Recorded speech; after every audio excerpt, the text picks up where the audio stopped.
cikan daraja da matsayi da alfarma da mukamai in aka zo wajen sayyada Fadima alaiha salatu wasalam an kai kurewa, an kai nahaya. Annabi Muhammadu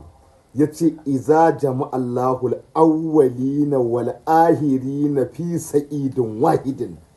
ya ce summa yunada munadin min baɗananil arshi, ya ce innal jalil ya ƙul ya ahal mahashar nakisu ru'usakum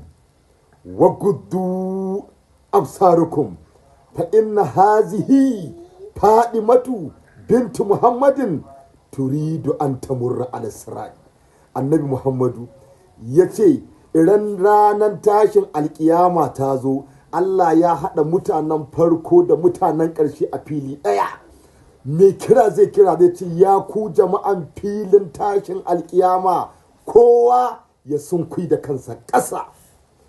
kowa ya rintsa idanunsa dole, domin sayyada Fadima arifa zakira mazakura shakira tana son za ta wuce siradi. Ya subhanallahi,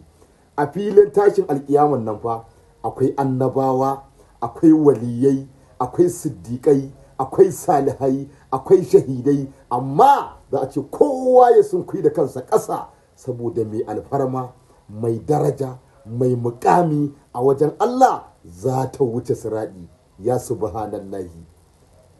cikan daraja sai sayyada Fadima masoya annabi Muhammadu ku shiyarin, domin masoya sayyada Fadima su ƙara farin ciki da jin zancen sayyada